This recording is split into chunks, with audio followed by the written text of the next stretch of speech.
3 سال پہلے میں جارجیا کے شہر تبلیسی میں تھا کہ ایک انجان لڑکی سے ٹیلی گرام پر میری بات ہونے لگی۔ وہ جہلم کی رہنے والی تھی اور بینک میں جاب کرتی تھی۔ چند دنوں میں مجھے اس سے محبت ہو گئی تو میں نے اسے شادی کے لیے پرپوز کر دیا اور اس نے ہاں کر دی۔ اس کی ہاں سنتے ہی میں پاکستان واپس آ گیا اور اس کے گھر والوں سے شادی کی بات کرنے کے لیے جہلم چلا گیا تو انہوں نے کہا کہ اپنے گھر والوں کو بھیجو۔ جب میں نے اپنے گھر والوں سے بات کی تو پہلے وہ نہیں مانے، مگر میری ضد کرنے پر وہ مان گئے اور اس طرح ہماری شادی ہو گئی۔ میرے گھر والے میری شادی سے دلی طور پر خوش نہیں تھے، اس لیے میں اپنی بیوی کے ساتھ جہلم میں رہنے لگا۔ میرا ٹریول ایجنسی کا کام تھا تو میں وہیں پر اپنا کام کرنے لگا۔ پھر میری بیوی ماں بننے والی ہوئی تو میری دلی خواہش تھی کہ اللہ تعالیٰ ہمیں بیٹی دے، اور ایسا ہی ہوا۔ اللہ نے ہمیں بیٹی جیسی رحمت سے نواز دیا۔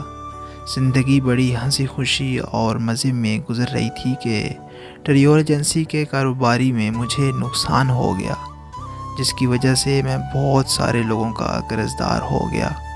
ان لوگوں نے میرے گھر آ کر مجھے ذلیل کرنا شروع کر دیا۔ حالات اس قدر خراب ہو گئے کہ سب نے میرا ساتھ چھوڑ دیا۔ سب سے زیادہ دکھ مجھے میری بیوی کے چھوڑ جانے کا ہوا۔ میں نے اس کی بہت منتیں کی مگر اس نے میری ایک نہ سنی اور اس نے عدالت میں جا کر خلا کا کیس کر دیا۔ 5 مہینے سے خلا کا کیس عدالت میں چل رہا ہے۔ میں ہر تاریخ پر کوئی نہ کوئی بہانہ کر کے نئی تاریخ لے لیتا ہوں، کیونکہ میں نہیں چاہتا کہ وہ مجھ سے خلا لے۔ میں نے ہر ممکن کوشش کر کے دیکھ لی ہے کہ وہ کس طرح مان جائے، لیکن وہ اپنی بات پر قائم ہے۔ میں اس سے بھیک مانگتا ہوں کہ وہ مجھے میری بیٹی سے ملا دے، لیکن 5 مہینے ہو گئے ہیں وہ مجھے میری بیٹی سے نہیں ملاتی۔ میں اس کی اور اپنی بیٹی کی یاد میں رات بھر سو نہیں پاتا، ساری رات روتا رہتا ہوں۔ میں ذہنی مریض بن گیا ہوں، لوگ مجھے پاگل کہنے لگے ہیں۔ جج نے اگلی اور آخری تاریخ دے دی ہے۔ اس تاریخ پر جو فیصلہ ہونے جا رہا ہے وہ شاید میں برداشت کرنے کی سخت نہیں رکھتا۔